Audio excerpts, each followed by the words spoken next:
గురవే సర్వలోకానాం భిషజే భవరోగిణాం నిధయే సర్వవిద్యానాం దక్షిణామూర్తయే నమః.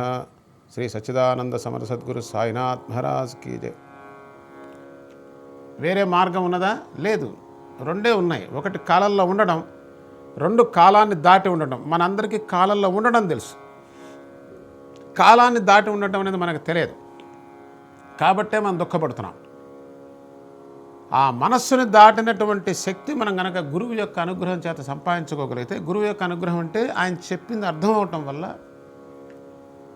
తదనుగుణ్యంగా మన మనస్సు వెళ్ళినట్లయితే మనస్సుని దాటినటువంటి స్థితి వస్తుంది. అప్పుడు అందుకోసం మీకు చూడండి, ఆల్మోస్ట్ ఏ దేవీ దేవతల యొక్క అష్టోత్తరంలో అయినా ఒక మాట ఉంటుంది, కాలాయ నమః, కాలాయ నమః, కాల దర్ప దమనాయ నమః.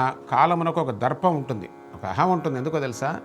దాని దగ్గర అందరూ లోబడే ఉంటారు, దాన్ని దాటి ఉండడానికి లేదు. అవతారమూర్తులైనా సరే, ఎవరైనా సరే చూడండి, ఒక కాలంలో వచ్చారు, కొంతకాలం ఉన్నారు, ఒక కాలానికి ఆ శరీరాన్ని అవతారాన్ని చాలించారు. తర్వాత ఇంకొక అవతారం వచ్చింది. అంటే ఏంటి? మనకి ఏదేది మనసుకి తెలుస్తున్నదో అదంతా కూడా కాలములో జరుగుతున్నటువంటిదే, కాలాధీనమై ఉన్నది, కాలమును దాటి లేదు. కాలమే మాయాస్వరూపం. కాబట్టి దుఃఖం తప్పదు. ఇది ఫైనల్, ఇది పక్కా సైన్స్, కాదంటానికి ఏమీ లేదు. పసి పిల్లవాడికి, కనీసం ఇంగిత జ్ఞానం ఉన్నవాడికి ఎవరికైనా అర్థం అవుతుంది. దీనికి పెద్ద మేధస్సు అక్కర్లేదు.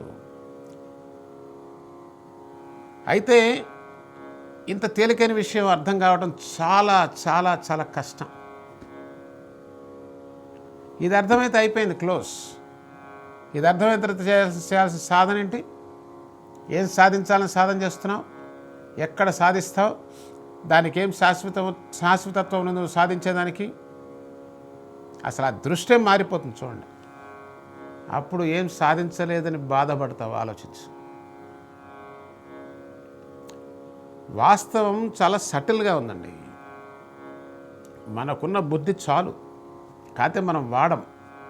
దానిని చాలా కష్టపెట్టి ఏ మార్గంలో సుఖం లేదో, ఆనందం లేదో ఆ మార్గంలో పరిగెడుతున్నాం. ఇంతకన్నా తెలివి తక్కువతనం ఇంకోటి సృష్టిలో ఉందా? ఈ మన మేధావులందరూ కూడా సాయిబాబాని పిచ్చివాడు అంటున్నారు. ఎవరు పిచ్చివాడు? ఆలోచించండి. సత్యమును దర్శించటం క్షణమాత్రంలో సాధ్యం. బుద్ధి సూక్ష్మంగా ఉంటే, బుద్ధి పెడతోన పట్టకుండా ఉండాలి. ఏమిటి బుద్ధి సూక్ష్మంగా ఉండటం? అటు ఇటు పోకుండా ఉన్నదాన్ని ఉన్నట్టు చూడగలగాలి. ఇది చూడలేదు. ఎందుకని? దీనికి బోలెడంత కండిషన్ ఉంది. కండిషన్ అంటే పచ్చిగా చెప్పాలంటే అజ్ఞానభూరితమైనటువంటి వాసనా బలం. అలా అది ఎలా పోతుందండి అని ప్రశ్న వస్తుంది. ఎలా పోయేదంటే అది ఉందని తెలిస్తే పోకాయ ఉంది. దానికి సాధన చేయాలన్నా? ఏం చేస్తావు పోగొట్టడానికి? ఏం చేసినా పోదది. చేసిన కొంది ఇంకా పెరుగుతూ ఉంటుంది. ఇదండి, ఇది అత్యంత సూక్ష్మమైనటువంటి సత్యానికి సంబంధించినటువంటి భాషణం, సత్యానికి సంబంధించినటువంటి విషయం. అయితే వీడికి ఒక కండిషన్ ఉంది కదా. కండిషన్ అంటే ఏంటండి? ఒక అబద్ధాన్ని కొన్ని సంవత్సరాలుగా మానవ జాతి నిజమని నమ్మి ఆ మార్గంలో ప్రయాణం చేయటమే condition. The path it self is wrong.